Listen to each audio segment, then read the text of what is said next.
I'm very glad to address now here from a distance a still greater number of Americans than I ever had the pleasure of speaking to, of talking to during my visits to your country.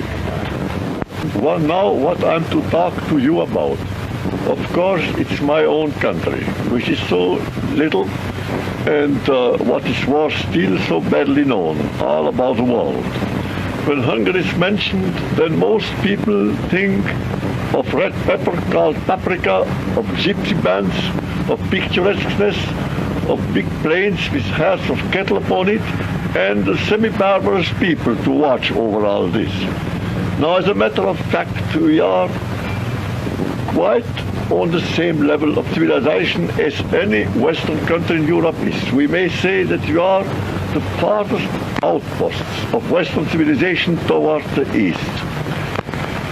Our nation rendered to Europe, and especially to Central Europe, and to Western Christianity as a whole, the greatest possible services, making a firm stand for a century and a half against the invasion of barbarians, Tartars first, Turks afterwards, who threatened the then already existing treasures of civilization with destruction.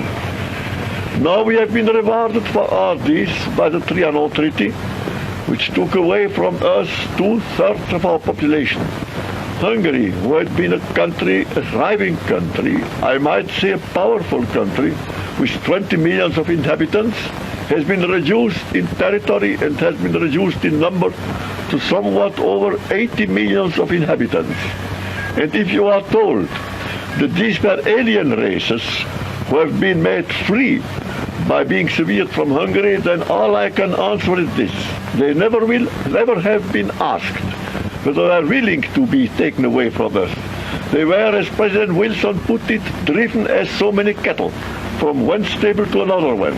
And as to the alien races, I can state that of the 14 million of people who have been taken away from us, 3.5 million are Magyars, who have now been subjected to foreign dominion and who certainly feel it as a grievous injury done to them and are in a distressed state morally as well as economically.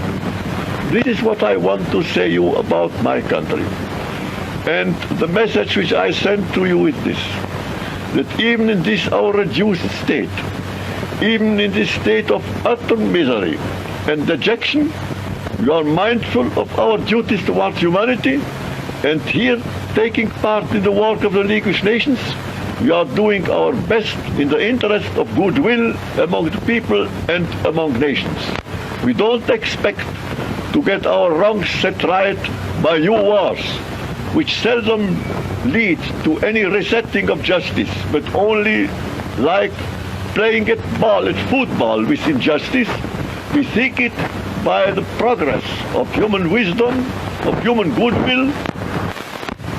In our country, women's rights are in a much more advanced state of universal recognition than in most other European countries. Some women take an active part in politics. And to make that clear to you, I introduce to you a woman who is a fellow delegate of mine at the League of Nations Assembly, and she happens to be my wife, Countess Apponyi, who is also president of the National Council of Hungarian Women.